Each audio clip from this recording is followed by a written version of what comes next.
नमस्कार दोस्तों, मैं हूं कुलदीप जांगी। राकेश सर के यूट्यूब चैनल में आपका एक बार फिर से स्वागत है। दोस्तों, अपनी राजस्थान हिस्ट्री की बात चल रही थी और जहां तक अपने पिछली वाली क्लास में बात हो गई थी, तो हमने छोटे मोटे जो राजा का निर्माण हुआ था, सपाट जितने राजकुमार हुए थे उनको पढ़ लिया था। आज बात जो करेंगे दोस्तों, जो क्वेश्चन आते हैं यहाँ से सबसे ज्यादा क्वेश्चन आने की सबसे ज्यादा उम्मीद होती है, यहाँ से अब जो भी पढ़ेंगे मैं बताऊंगा आपको कि किस तरह से आपको याद रखना है और किस तरह से। अपने पिछले वाले वीडियो में भी, पिछले वाली क्लास में भी हमने आसानी से उनको याद रखने की ट्रिक बताई थी कि आपको जितना हो सके आसान से याद हो सके। अब देखो, आज जो बात करेंगे उसके बाद अपनी बात पिछले वाली बात हो चुकी थी पृथ्वीराज चौहान यानी कि पृथ्वीराज फर्स्ट तक। आपको याद होगा दोस्तों, चौहान वंश में जितने भी शासक रहेंगे सबके पीछे क्या लगेगा? राज लगेगा। जैसे पृथ्वीराज था, चंदन राज था, विग्रह राज था, अजय राज होगा, पृथ्वीराज तृतीय होगा, विग्रह राज चतुर्थ होगा, सबके पीछे क्या लगा हुआ है? राज लगा हुआ है। ऐसे ही चौहान राठौड़ में पढ़ा था अपन ने, तो वहां पर जो उनके लगता था महाराणा महाराजा, जो भी मैंने आपको बताया था वो सब चीजें अपन ने बता दी थी। तो आपको बिल्कुल भी डिस्टर्ब नहीं होना इन चीजों में। आज अपन बात करेंगे, उसके बाद आएगा अपने शासक नेक्स्ट अजय राज चौहान। कौन सा आएगा दोस्तों? अजय राज चौहान।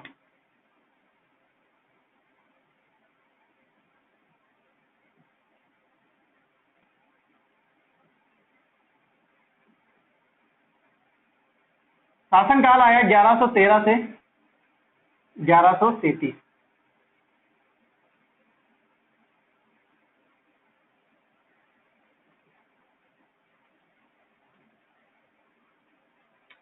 अब दोस्तों होता क्या है, आपको पहला कंफ्यूज तो यही होगा कि जो शासनकाल है अजय राज चौहान का शासनकाल दिया हुआ है 1113 से 1133।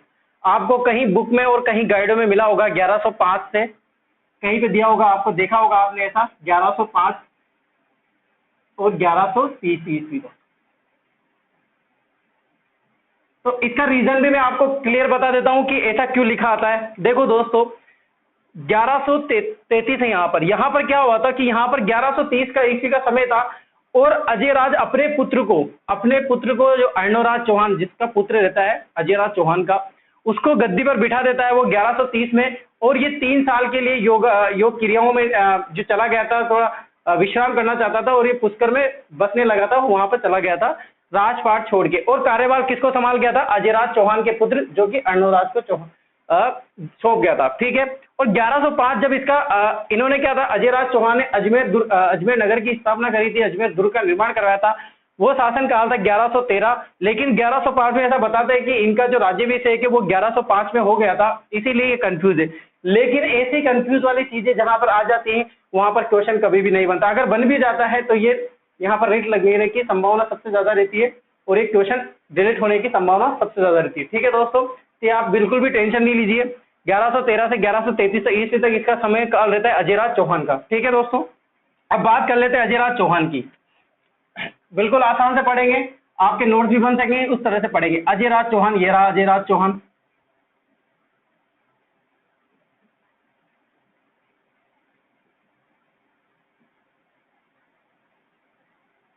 अब इनकी बात करते हैं, इन्होंने इनका राज्याभिषेक कहाँ हुआ था? राज्याभिषेक इनकी बात कर लेते, राज्याभिषेक तो हुआ था सांबर में, जिसी के बाद में राज सपादलक्ष भी रखा। ये सब बता दिया था मैंने आपको। इसी को ही शाकंभरी बोलते हैं, क्योंकि यहाँ पर शाकंभरी माता का निर्माण, मंदिर का निर्माण करवाया था। ठीक है दोस्तों, ये राज्याभिषेक बात हुई। और अजय राज चौहान की बात करें तो इनको संस्थापक बोला जाता है कहाँ के? अजमेर चौहान वंश का।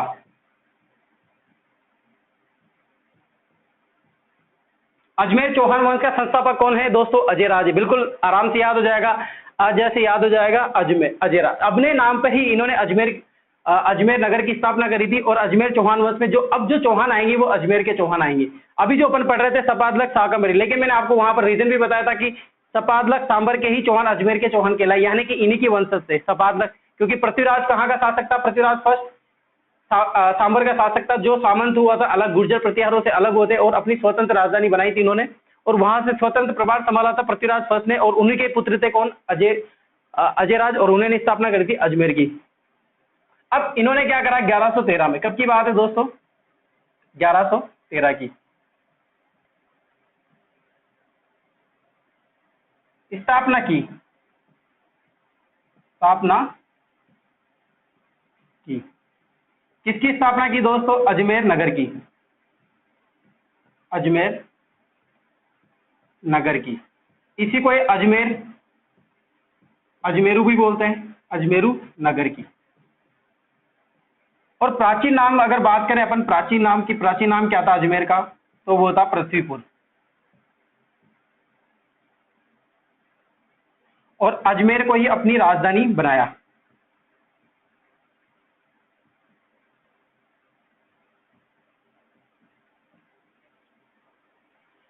क्या हुआ दोस्तों? अजयराज चौहान जो रहते हैं वो आते हैं, राज्याभिषेक होता है इनका सांबर में, सपाट में। अब इनको एक नगर की स्थापना करनी थी, यानी नगर की जरूरत पड़ रही थी और रहने के लिए किले की दुर्ग की जरूरत पड़ रही थी। तो ये चले आते हैं अजमेर नगर में, जो इनका प्राचीन नाम क्या था? पृथ्वीपुर आता है। और वहां पर जो अरावली पर्वतमाला है वो कहाँ से? मध्य भाग है, जिसको आपको पता होगा अजमेर को क्या बोला जाता है? राजस्थान का हृदय भी बोला जाता है, हृदयघात भी बोला जाता है अजमेर को। और जो अरावली पर्वत श्रृंखला है उसी से निकला हुआ भाग है, उसी का ही भाग है जो कि बिल्कुल नीचे स्तर पर बना हुआ है, वो अजमेर नगर स्थापना करी थी। बिल्कुल इस तरह से बना हुआ है अजमेर नगर, जैसे अरावली पर्वत श्रृंखला का ही एक भाग होता है। जो अजमेर नगर की स्थापना करी थी किसने? अजयराज चौहान ने करी थी। कब करी थी दोस्तों? सन याद रखना आप, 1113 ईस्वी में अजमेर नगर की स्थापना करी थी। अजमेरू नगर भी बोलते हैं, संस्कृत शब्द है, इसीलिए अजमेरू नगर भी बोलते हैं। प्राचीन नाम पृथ्वीपुर है और राजधानी बनाया। जैसे ही शासक बना वो 1113 में अजमेर नगर की स्थापना करी, और अजमेर नगर की स्थापना होने के बाद ही अपनी राजधानी क्या बना दी? अजमेर नगर बना दी। ठीक है दोस्तों, पहले आप इसका स्क्रीनशॉट ले लो।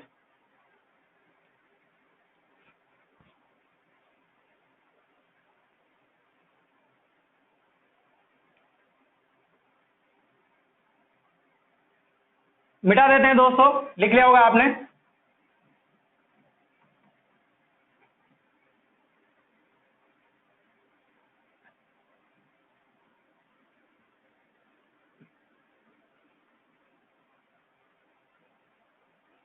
अब बात चलते हैं दोस्तों अजयराज चौहान की। अगली नेक्स्ट बात करते हैं, कब की बात करते हैं? जो अपन ने पहले बात करी 1113 की।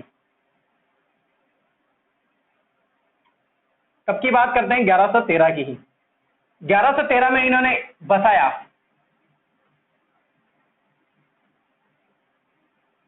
या निर्माण करवाया, निर्माण करवाया, ज्यादा वर्ड निर्माण करवाया लगेगा, इसको हटा देते हैं। निर्माण करवाया दोस्तों कब? 1113 ईस्वी में। क्या करवाया निर्माण? किसका करवाया? तो ये करवाया अजमेर दुर्ग का, यानी कि अजमेरू दुर्ग या अजमेर का किला।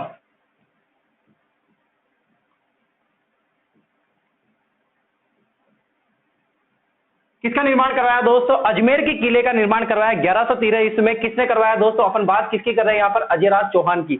याद रखना 1113 ईस्वी में, सन को भूलना नहीं है। 1113 ईस्वी में निर्माण करवाया, क्योंकि निर्माण करवाना, देखो एक राजा, स्वतंत्र जो राजा रहता है ना, उसके किले का निर्माण करवाना बहुत जरूरी रहता है, क्योंकि वो स्वतंत्र राजा हो चुका है। अब उसके किले का निर्माण होगा तभी वहां की स्थापना ज्यादा महत्वपूर्ण रखेगी। एक राजा का योगदान यही रहता है। तो निर्माण करवाता है दोस्तों अजमेर नगर की स्थापना करने के जस्ट बाद अजमेरू दुर्ग का निर्माण करता है, अजमेर के किला का निर्माण करते हैं। इसके उपनाम भी है दोस्तों, जिसे अरावली का अरमान भी बोला जाता है, अरावली का अरमान। इसके बाद अपन बात करें गढ़बीडली दुर्ग।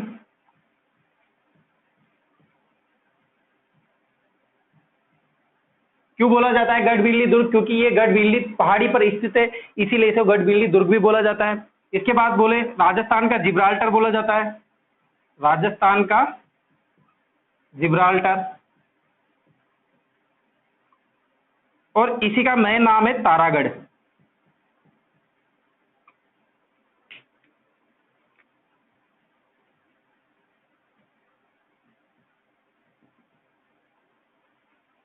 क्या है दोस्तों? देखो इधर निर्माण करवाया इसने अजमेर दुर्ग का, अजमेर का किला बोल सकते हैं। उपनाम है, किसके उपनाम बता रहा हूं मैं दोस्तों? अजमेर दुर्ग के उपनाम बता रहा हूं। इसी को अरावली का अरमान भी बोला जाता है। किसको बोला जाता है? अरावली का अरमान। अजमेरू दुर्ग को। गढ़बिरली दुर्ग भी बोला जाता है क्योंकि इसने ये गढ़बिरली पहाड़ी पर स्थित है। किस पहाड़ी पर स्थित है? गढ़बिरली पहाड़ी पर स्थित है। राजस्थान का जिब्राल्टर बोला जाता है किसको? अजमेरू दुर्ग को। और तारागढ़ भी बोला जाता है। इसके पीछे भी कहानी है कि इसको तारागढ़ क्यों बोला जाता है, लेकिन यहाँ पर मैंने नोट लिखा है और वो लिखा ही है मैंने, बताऊंगा, लिखूंगा नहीं। देखो दोस्तों, तारागढ़ जो मेन तारागढ़ दुर्ग है ना, अगर आपसे एग्जाम में ये पूछ लेता है कि तारागढ़ का दुर्ग कहाँ स्थित है, अगर ऑप्शन में अगर बूंदी है और अजमेर है तो आपका राइट आंसर क्या होगा? बूंदी होगा, क्योंकि जो मेन नाम जो है तारागढ़ वो बूंदी से है। तारागढ़ यहाँ पर एक स्मृति का नाम है, स्मृति में बनाया था। एक तारा रानी का नाम है तारा, उसी की स्मृति पर इसका नाम रखा गया था तारागढ़, जिसकी कहानी मैं अभी बताने वाला हूँ। तो आप अगर ऑप्शन में आ जाता है अगर बूंदी, तो आंसर आप क्या लगाओगे? बूंदी लगाओगे। तारागढ़ दुर्ग कहाँ पर स्थित है? बूंदी में स्थित है। ठीक है दोस्तों, देखो अब मैं इसको बताता हूँ आपको। जैसे ये दुर्ग बताया, अपन दुर्ग बना सकते हैं। ये पहाड़ी है और ये दुर्ग बता दिया। इस पहाड़ी पर ये दुर्ग बता दिया। ज्यादा अच्छा नहीं बनेगा, और ये मैंने दुर्ग बता दिया।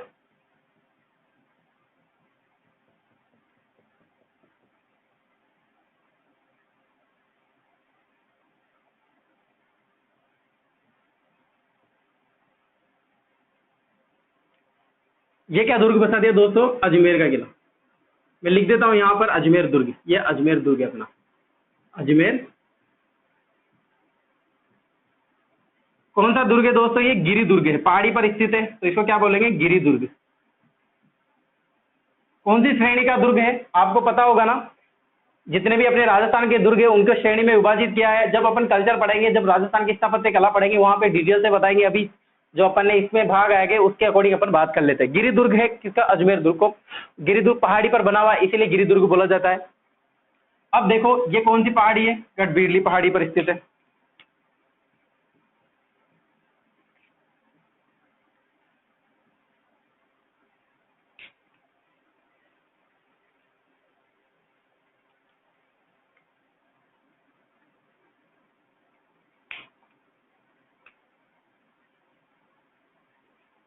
गिरि दुर्ग की श्रेणी में है, अजमेर दुर्ग है।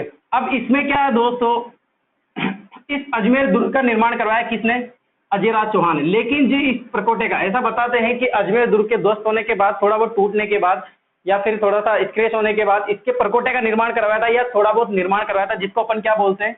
जीर्णोद्वार। क्या बोलते हैं? जीर्णोद्वार। ये किसने करवाया था दोस्तों?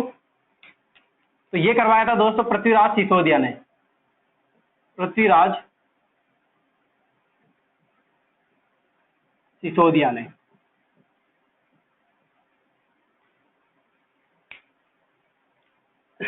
ग्यारह सौ 13 ईस्वी में जैसे ही अजमेर दुर्ग का निर्माण करता है। अजमेर दुर्ग कहां पर बनाया था? गढ़बिरली पहाड़ी पर बनाया था, गिरि दुर्ग बोला जाता है। इसके अन्य नाम मैंने आपको बता दिए। अब पृथ्वीराज सिसोदिया जो है इसका इसके परकोटे का निर्माण करवाता है, या थोड़ा बहुत निर्माण करवाता है, जीर्णोद्धार करवाता है। तो पृथ्वीराज सिसोदिया ने इसमें, अब इसकी पत्नी थी पृथ्वीराज सिसोदिया की पत्नी, उस पत्नी का नाम क्या था? ताराबाई। और ताराबाई की स्मृति में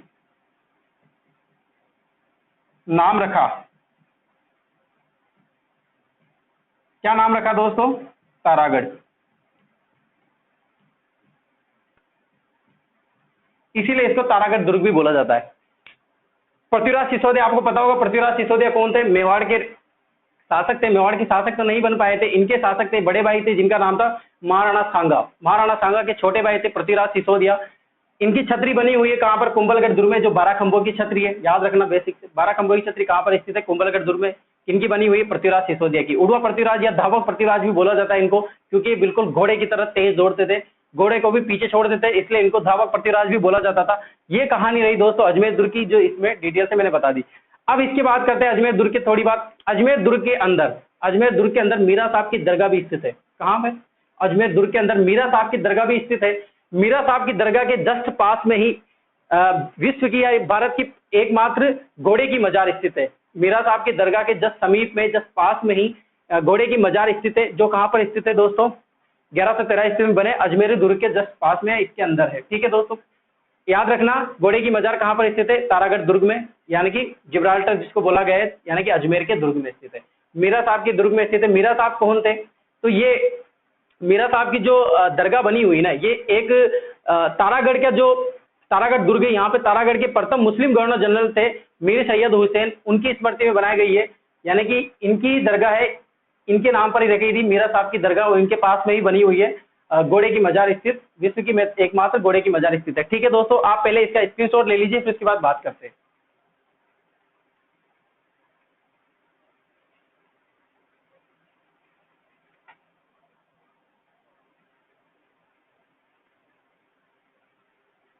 मिटा दो दोस्तों इसको।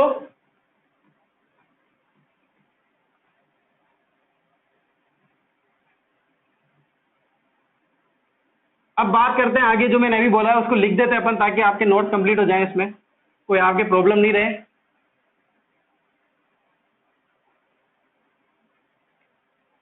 देखो, अजमेर दुर्ग था, अजमेर दुर्ग की अपन बात कर रहे थे।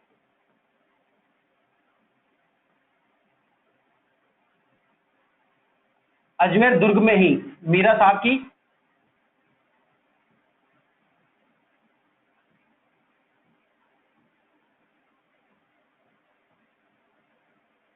दरगाह स्थित है।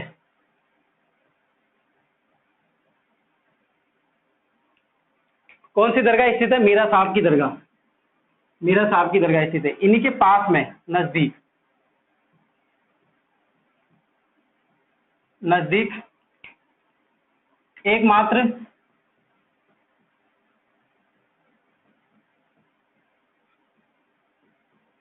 एकमात्र घोड़े की मजार स्थित है।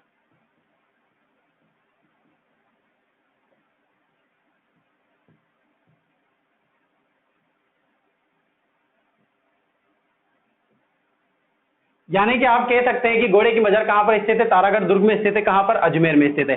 किसके नजदीक इससे? मीरा साहब की दरगाह के स्थित है। मीरा साहब इनकी मीरा साहब की बात करते हैं तो ये प्रथम अजमेर के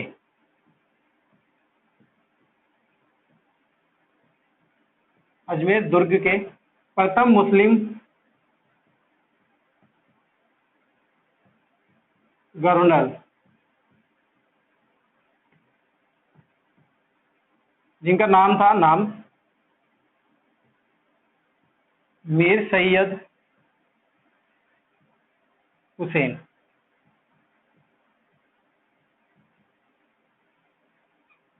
मीर सैयद हुसैन थे दोस्तों, इन्हीं की दरगाह बनी हुई, मीर साहब की दरगाह, मीर सैयद हुसैन की दरगाह है वो।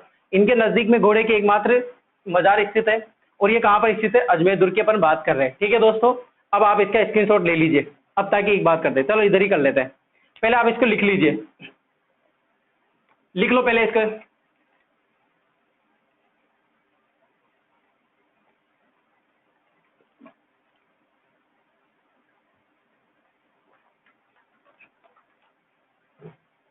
मिटा दो दोस्तों।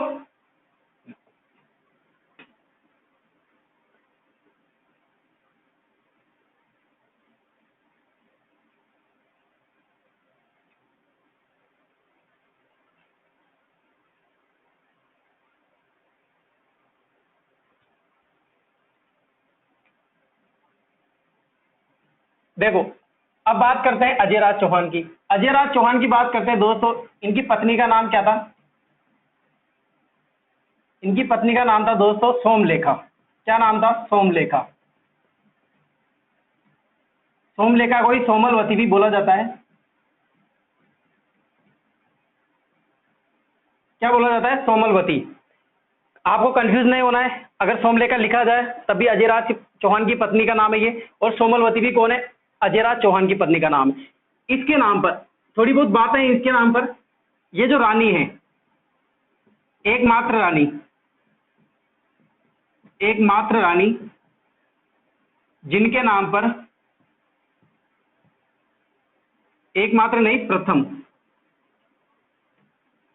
राजस्थान की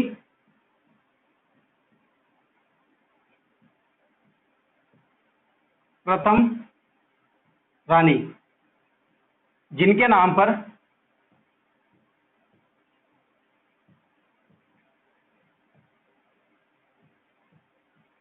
जिनके नाम पर सिक्के या मुद्राएं चली? किनके नाम पर चली दोस्तों? अजयराज चौहान की पत्नी का नाम है सोमलेखा, सोमलवती बोला जाता है। राजस्थान की प्रथम रानी है जिनके नाम पर क्या चले थे? सोने के सिक्के चले थे या फिर मुद्राएं चली थी। ये जैसे मुद्राएं बनी हुई है, देखो मुद्राएं, इस तरह से मुद्राएं बनी हुई है, ये मुद्राएं बना दी मैंने, और इन पर क्या लिखा हुआ है? सोमलेखा लिखा हुआ है। क्या लिखा हुआ है? सोमलेखा।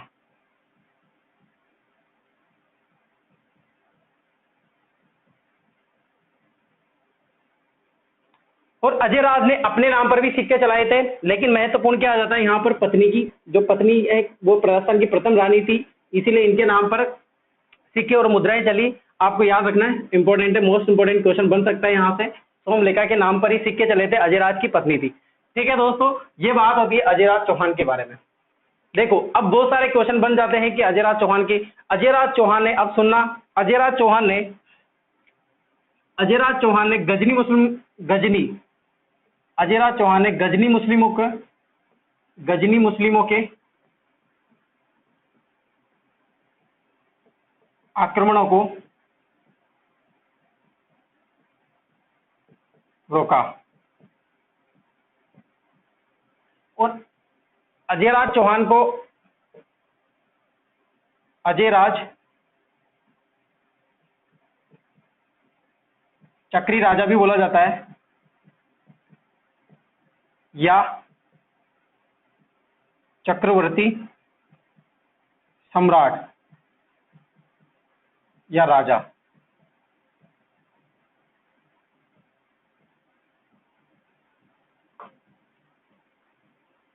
अजयराज चौहान को दोस्तों, चौहानों के, जो चौहान वंश था, उनके साम्राज्य का निर्माण काल भी बोला जाता है अजयराज चौहान के काल को। अजयराज चौहान के काल को, यानी कि अजयराज चौहान का जो काल था ना, उसके काल को चौहानों के वंश के साम्राज्य का काल, यहाँ से, क्योंकि यहाँ से चौहानों का जितना भी साम्राज्य स्थापित हुआ था वो अजयराज चौहान से ही शुरू होता है, क्योंकि इसने दुर्ग का निर्माण भी करवाया था और अजमेर नगर की स्थापना भी करवाई थी, इसलिए इनका निर्माण काल माना जाता है दोस्तों। अजयराज चौहान ने गजनी मुस्लिमों के आक्रमण को परास्त किया था, इनको पराजित किया था, तथा इसे चक्रवर्ती सम्राट भी बोला जाता है, चक्रवर्ती राजा भी बोला जाता है। क्यों बोला जाता है? क्योंकि इन्होंने एक चक्र बनकर दुश्मनों को परास्त किया था, वहां से इन्होंने युद्ध किए थे और खटाक से परास्त करता जा रहा था, चक्रवर्ती सम्राट के नाम से ही बोला जाता है, इसीलिए इनको अजयराज चौहान चक्री राजा भी बोला जाता है। ये हुई बात दोस्तों अजयराज चौहान की। अब इसके बाद क्या होता है, यहाँ पे 1133 की बात होती है। 1133 में इनके पुत्र का, जो अर्णोराज चौहान इनके पुत्र का नाम रहता है, वो यहाँ का शासक बन जाता है अजमेर का। लेकिन 1130 में ही ये अजयराज चौहान अपने पुत्र को जो घोषित कर देते हैं राजा, और वहां से साम्राज्य उनको दे देते हैं अर्णोराज चौहान को, और यहाँ से चले जाते हैं, पुष्कर रहने लग जाते हैं 3 साल, और 1133 में इनकी मृत्यु हो जाती है। आप पहले इसको लिख लीजिए, फिर बात करते हैं अब अर्णोराज चौहान की।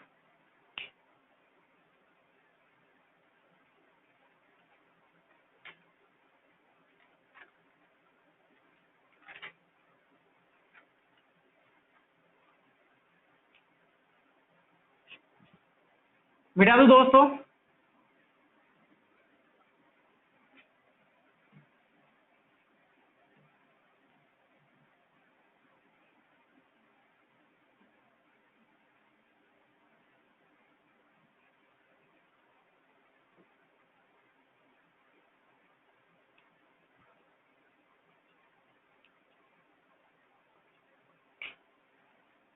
देखो अब शासक बनता है कौन दोस्तों? अर्णोराज चौहान। कौन बनता है? अर्णोराज चौहान। शासन काल क्या रहता है इसका? 1133 ईस्वी से 1155। याद आराम से रह जाएगा, यहाँ पर 33 है, यहाँ पर 55 है, जहां पर डबल आए वो कौन है? अर्णोराज चौहान।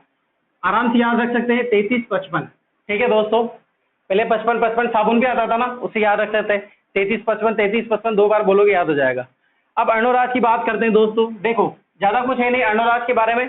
इनके 2 दरबारी कवि थे, 2 दरबारी थे इनके, तो उन दरबारी के बारे में नाम देखो, इनका नाम का जिक्र होता है दरबारी। पहले का नाम था धर्मघोष, और दूसरे का नाम है देवघोष।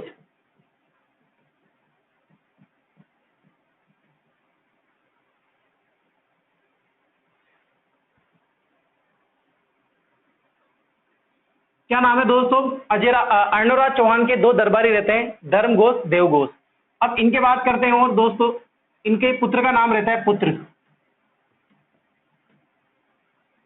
जगदेव चौहान। क्या नाम है? जगदेव चौहान। जगदेव चौहान शासक बनता है कुछ समय के लिए अर्णोराज चौहान के बाद, और ये जगदेव चौहान जो है वो अपने पिता अर्णोराज चौहान की हत्या कर देता है और प्रथम पितृहंता शासक कहलाता है चौहान वंश का। इसीलिए मैंने यहां पर लिखा है कि इनके पुत्र का नाम जगदेव चौहान। ठीक है, यहां पर लिख सकते हैं अपन पिता अर्णोराज चौहान की हत्या कर देता है,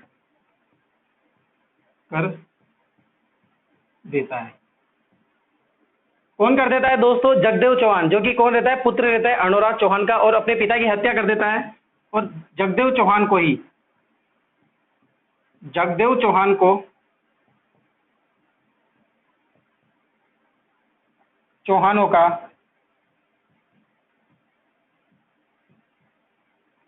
प्रथम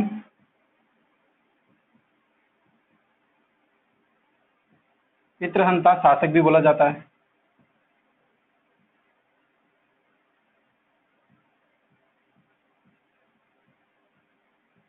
जोधपुर के पितृहंता शासक की बात करें अपन, ऐसे ही बहुत सारे जिन्होंने ऐसे पुत्र हुए हैं दोस्तों इतिहास में जो अपने पिता को मारकर शासक बने थे। जैसे जगदेव चौहान चौहानों का पितृहंता शासक कहलाता है पहला।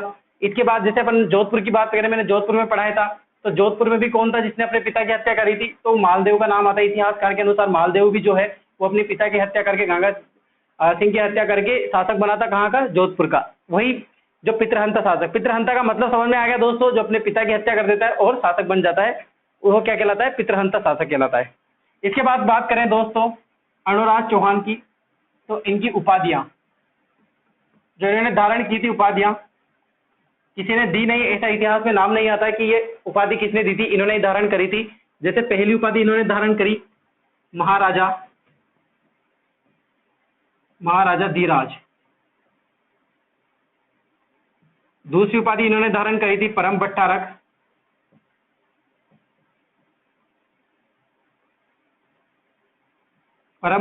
तीसरी उपाधि इन्होंने करी थी परमेश्वर की।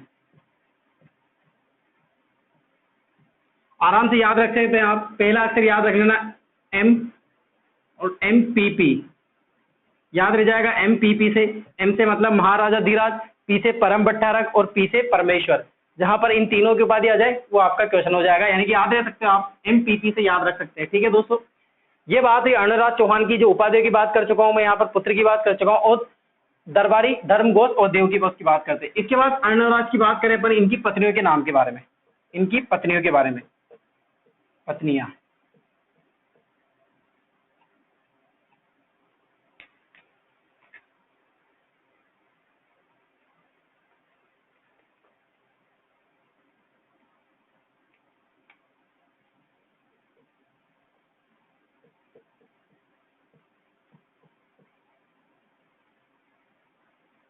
देखो दोस्तों, जितने भी महाराजा हुए ना, जितने भी महाराजा होते थे, इनकी बहुत सारी पत्नियां रहती थी, बहुत सारी रानियां रहती थी। लेकिन इतिहासकारों में या इतिहास में उन्हीं पत्नियों के जिक्र होता है या उन्हीं पत्नियों का नाम होता है जिनका कुछ योगदान रहता है, जिनकी कुछ कहानी रहती है, जिन्होंने कुछ महत्वपूर्ण भूमिकाएं अर्जित करते हैं और इतिहास में अपना नाम दर्ज करवा जाती है। उन पत्नियों के बारे में या उन रानियों के बारे में अपन पढ़ते हैं। ऐसे ही यहाँ पर जो अर्णोराज चौहान है, उनमें से दो पत्नियों के नाम में लिखूंगा यहाँ पर। पहले का लिखा मैंने कांचन देवी, और दूसरे का लिखा मैंने देवल देवी।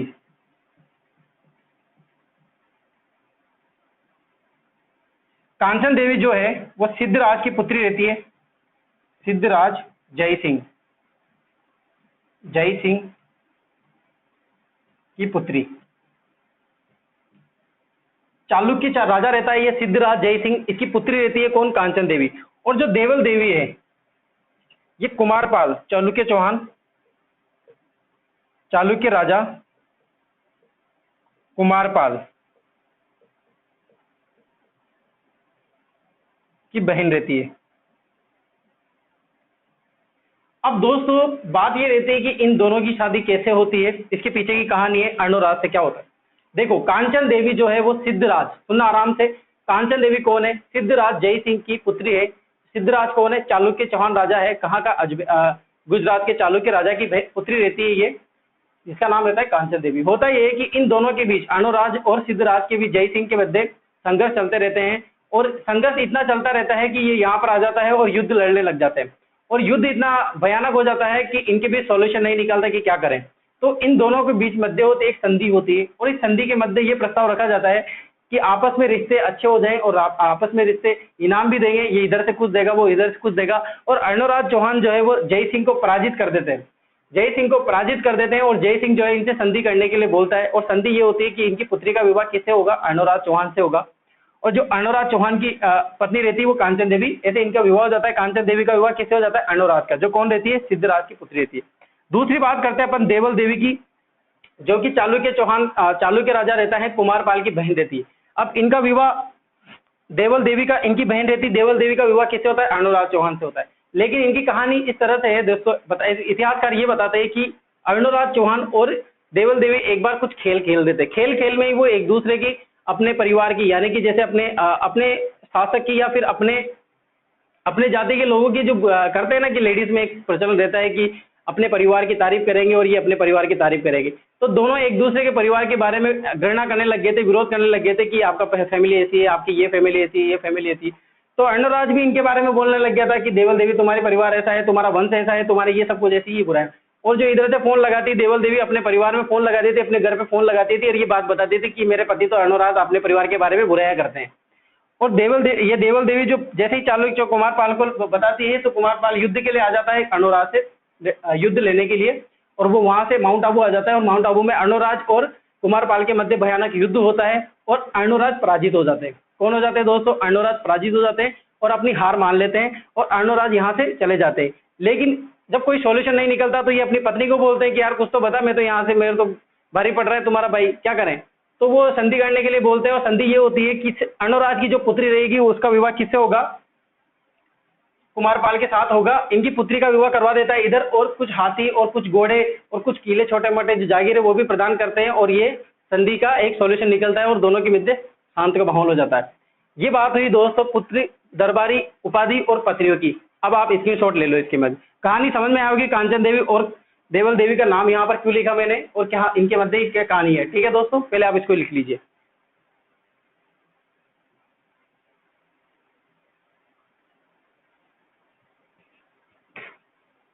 बेटा दो दोस्तों।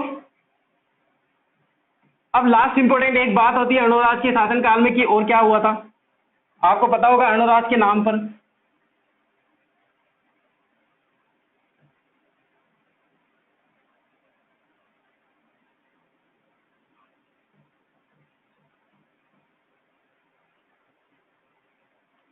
अब देखो दोस्तों, बात करते हैं अर्णोराज चौहान की। इन्होंने निर्माण करवाया था, अर्णोराज चौहान के निर्माण करवाया, निर्माण करवाया। पहली बात करें, आना सागर झील का निर्माण कराया, आना सागर झील, आना सागर झील का निर्माण करवाया था दोस्तों अपने ही नाम पर, क्योंकि अर्णोराज को आपको पता होगा, अर्णोराज को क्या बोलते हैं? आनाजी भी बोलते हैं।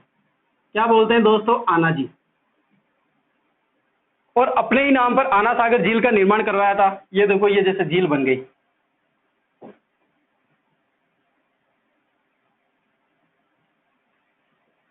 और यहाँ पर कुछ दरे बने हुए हैं, कुछ मंदिर टाइप बने हुए हैं, महल भी बना सकते हैं, बस छोटे महल बने हुए हैं इस तरह से। और यहाँ पर सीढ़ियाँ बनी हुई है, ये सीढ़ियाँ बनी हुई है, और ये यहाँ पर दीवार लगा दी, यहाँ पर जाली वगैरह लगा रखी, येलो जाली लग गई, और ये पानी, और यहाँ पर ये रास्ता है, और ये गार्डन है यहाँ पर।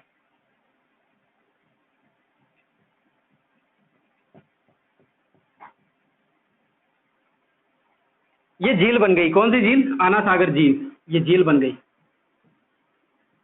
ठीक है दोस्तों, अब ये झील का निर्माण क्यों करवाया था? रीजन क्यों करवाया? तुर्की आक्रमणकारी को परास्त कर,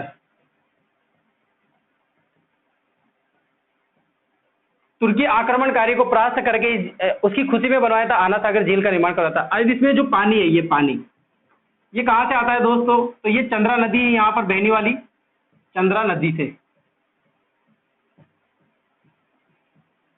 पानी आता है। इस झील की बात करें दोस्तों, ये झील कौन सी? मीठे पानी की झील है। कौन सी झील है? मीठे पानी की झील है। कौन सी झील है दोस्तों? मीठे पानी की झील है। और इस आना सागर झील को मुस्लिमों की गंगा भी कहते हैं, मुस्लिमों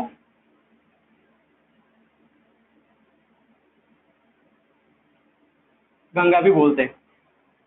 आना सागर झील का निर्माण किसने करवाया था दोस्तों? अर्णोराज चौहान ने करवाया था। तुर्की आक्रमणकारी को परास्त किया था, उनको हराया था, और इसके उपलक्ष्य में इसने आना सागर झील का निर्माण करवाया था। और इस झील में जो पानी आता है वो चंद्रा नदी का पानी आता है। कौन सी नदी का पानी आता है दोस्तों? चंद्रा नदी। ये अजमेर में बहने वाली एकमात्र नदी है चंद्रा नदी, जिसका पानी आता है कहाँ पर? आना सागर झील में। मीठे पानी की झील है और मुस्लिमों की गंगा भी बोला जाता है। अब इसके बात करते हैं, ये कहाँ की बात हुई? झील की। अब इसके नीचे क्या बने हुए इसकी बात कर लेते हैं। अब इसमें दोस्तों एक पहले इधर की बात कर लेते हैं।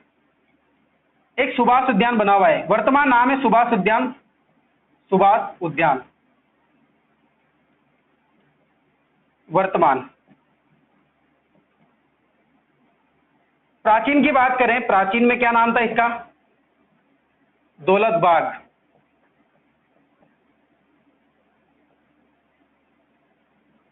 यानी कि एक गार्डन बना हुआ है जिसका नाम क्या है? दौलत बाग है। अभी वर्तमान में ये सुभाष उद्यान के नाम से प्रसिद्ध है।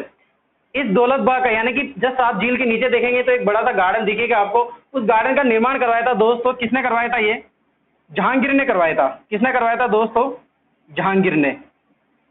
और इसी के नजदीक में, जस्ट इसी के नजदीक में 5-12 दरी बने हुए हैं, 5-12 दरी बने हुए हैं। इसका निर्माण किसने करवाया था? शाहजहां ने करवाया था। इसके पीछे भी कहानी है दोस्तों, लेकिन कहानी में इतना इंटरेस्ट आएगा नहीं आपके कि कैसे करवाया था, लेकिन आप याद रख सकते हैं आराम से कि शाहजहां ने। मैं तो आपको एक बात बताता हूं, आराम से याद रखना। जहां जहां जहांगीर जाएगा ना, वहां वहां शाहजहां जरूर आएगा। जहांगीर ने जैसे ही शादी करी, शाहजहां ने भी वैसे ही शादी करी थी, चाहे उम्र कितना भी फासला हो, कितना भी डिफरेंट हो। जैसे ही शाहजहां ने निर्माण करवाया, जैसे ही जहांगीर ने निर्माण करवाया, वैसे ही शाहजहां ने निर्माण करवाया। जस्ट पास में शाहजहां जहांगीर दोनों आपस में एक दूसरे के समकालीन चलते रहते हैं। यानी कि होड़ थी इनके पीछे कि मेरे पिता ने यह करवाया तो बेटा क्यों पीछे रहेगा। अब शाहजहां ने, जो जहांगीर यहाँ आया और अपनी सुभाष उद्यान का, यानी कि वर्तमान नाम बोलते हैं, पहले दौलत बाग का निर्माण करवाया था, एक गार्डन बना हुआ है, उसका वर्तमान नाम जो है वो सुभाष उद्यान निर्माण करवाया था। किसने? जहांगीर ने। याद रखना, 5-12 दरी, एक बैठने की व्यवस्था, एक तरह से 5-12 दरी एक संगमरमर के पत्थर से बनी हुई है ये।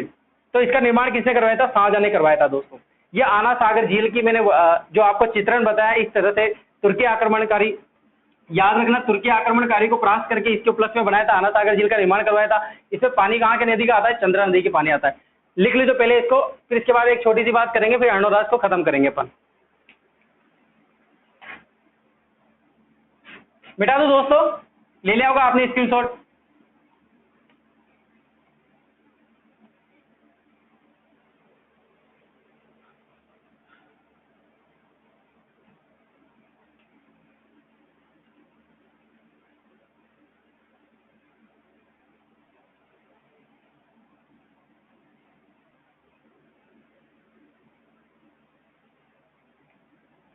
अपन बात कर रहे थे निर्माण की, पहली निर्माण की बात हो गई थी आना सागर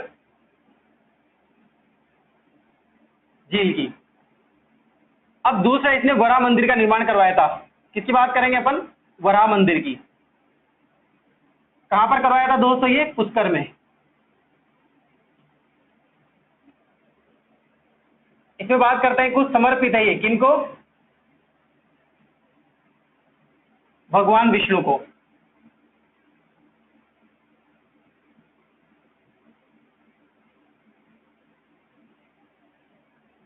इसका जीर्णोद्धार करवाया था, यानी कि टूट गया था ये, तो इसके बाद थोड़ा सा निर्माण करवाया था, जीर्णोद्धार। किसने करवाया था दोस्तों? महाराणा प्रताप। महाराणा प्रताप इनका भाई था एक।